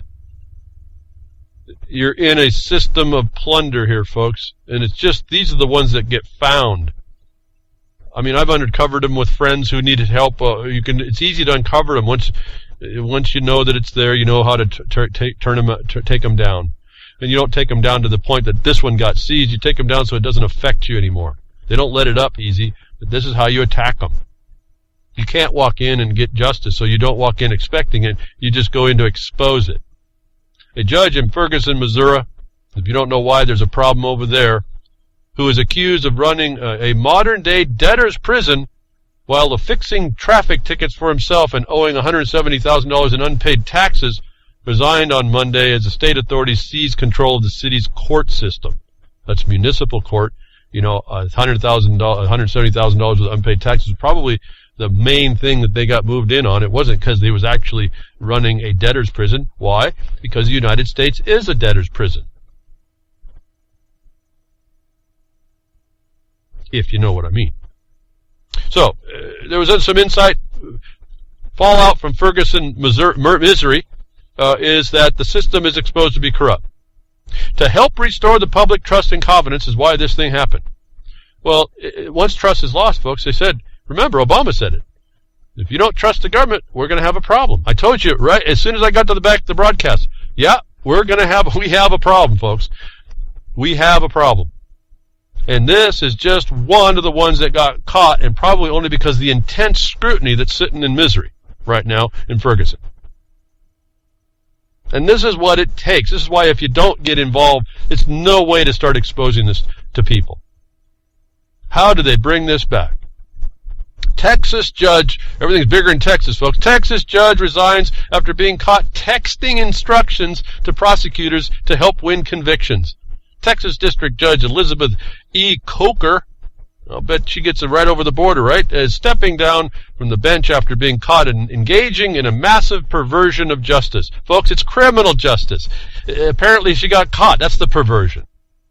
A whistleblower revealed that Corker now, not Coker, although it says Coker, was sending a text message to prosecutors with suggestions on questions to ask in court in order to secure a conviction. Well, why didn't she just ask them herself, folks? And how inept are those prosecutors? And guess what? They're all bar members. Isn't that special? She only has to resign. They're all complaining about that. The point is, this is what you're up against. And it takes you to start calling that out everywhere. This is everywhere. And when we find out, when we get rid of, they get caught. They can be gotten rid of, which is why you start seeing how many times it's no good, and it doesn't. We're not doing enough. I'm just saying, asking you to find the problems and point them out. I'm amazed. I listen to people. And this last week was another set of people. They come in. They know things I've never heard about, and they know them in order, and they know exactly about the condition. And I look at that and I said, wow, if they just put that in writing and went to the right party, they could cause a real mess for this place. That people don't do just what they already know. It's in us, folks. The point was, I'm as awestruck. A couple people. How did you know all that? I'm living in the same basic place. I never heard of that. So we all have a different insight and a different thing that really rubs us wrong that we could actually go in and do things about. These cops were so corrupt that their entire department was just raided by multiple agencies. It's possible, folks. You just got to step up. This week, the Brooklyn Police Department was raided by a number of other law enforcement agencies, including the Illinois State Police in Brooklyn, Illinois. The St. Clair County Sheriff. On Wednesday, a local news crews witnessed police in different agencies carrying weapons, computers, weapons, and records out of a building and driving them all away. So it's corruption allegations, on and on and on. One of the cops was actually using the drugs, and he was showing the AR-15 that he was supposed to be in evidence. He's using it out in pictures and on the job. So this is what goes on. And it wasn't for someone stepping up and saying, hey, it probably wouldn't have went away. And quickly, we have a couple people. What I was telling you before, what do you do here? When does this start? When do you say no, and when does it protect you, and when can't you protect yourself? When you talk about use of force, when do you do that against a wrong cop, a wrong condition?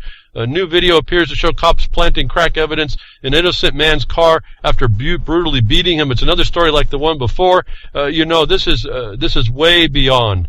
This is a planned condition, and anybody who allows this and agrees and thinks who can sit inside the seat of decision and allows it, that's something you need to go after.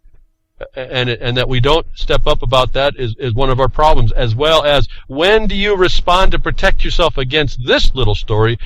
Car shot with taser by border agents bursts into flames. Just how much is the public going to take, as these officers just don't have any foresight or insight? Gentleman has apparently a gas can in the car. They bust the window out at a traffic stop.